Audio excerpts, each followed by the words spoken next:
Jérémie, chapitre 27. Au commencement du règne de Joachim, fils de Josias, roi de Juda, cette parole fut adressée à Jérémie de la part de l'Éternel en ces mots. Ainsi m'a parlé l'Éternel. Fais-toi des liens et des jougs, et mets-les sur ton cou.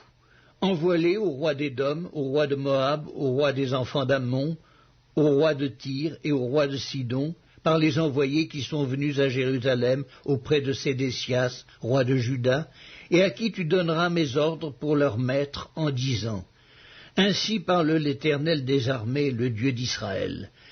Voici ce que vous direz à vos maîtres. C'est moi qui ai fait la terre, les hommes et les animaux qui sont sur la terre, par ma grande puissance et par mon bras étendu, et je donne la terre à qui cela me plaît.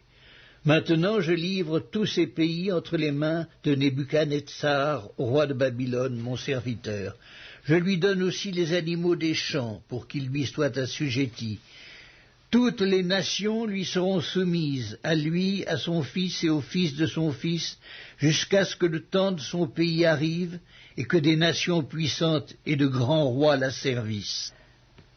Si une nation, si un royaume ne se soumet pas à lui, à Nebuchadnezzar, roi de Babylone, et ne livre pas son cou au joug du roi de Babylone, je châtierai cette nation par l'épée, par la famine et par la peste, dit l'Éternel, jusqu'à ce que je l'ai anéanti par sa main. Et vous, n'écoutez pas vos prophètes, vos devins, vos songeurs, vos astrologues, vos magiciens, qui vous disent « Vous ne serez point asservis au roi de Babylone ». Car c'est le mensonge qu'ils vous prophétisent, afin que vous soyez éloignés de votre pays, afin que je vous chasse et que vous périssiez. Mais la nation qui pliera son cou sous le joug du roi de Babylone et qui lui sera soumise, je la laisserai dans son pays, dit l'Éternel, pour qu'elle le cultive et qu'elle y demeure. J'ai dit entièrement les mêmes choses à Sédécias, roi de Juda. Pliez votre cou sous le joug du roi de Babylone, soumettez-vous à lui et à son peuple, et vous vivrez. Pourquoi mourriez-vous, toi et ton peuple, par l'épée, par la famine et par la peste, comme l'Éternel l'a prononcé, sur la nation qui ne se soumettra pas au roi de Babylone? N'écoutez pas les paroles des prophètes qui vous disent « Vous ne serez point asservis au roi de Babylone », car c'est le mensonge qu'ils vous prophétisent. Je ne les ai point envoyés, dit l'Éternel, et ils prophétisent le mensonge en mon nom, afin que je vous chasse et que vous périssiez, vous et les prophètes qui vous prophétisent.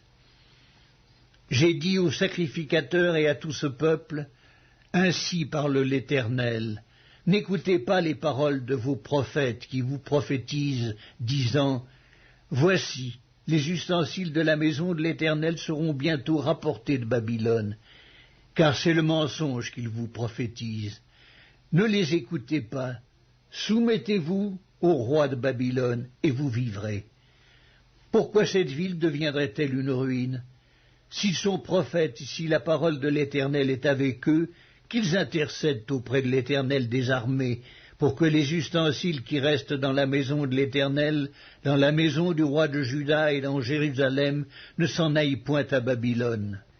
Car ainsi parle l'Éternel des armées au sujet des colonnes, de la mer, des bases et des autres ustensiles qui sont restés dans cette ville, qui n'ont pas été enlevés par Nebuchadnezzar, roi de Babylone, lorsqu'il emmena captif de Jérusalem à Babylone Jéconia, fils de Joachim, roi de Juda, et tous les grands de Juda et de Jérusalem. Ainsi parle l'Éternel des armées, le Dieu d'Israël, au sujet des ustensiles qui restent dans la maison de l'Éternel, dans la maison du roi de Juda et dans Jérusalem. Ils seront emportés à Babylone, et ils y resteront jusqu'au jour où je les chercherai, dit l'Éternel, où je les ferai remonter et revenir dans ce lieu.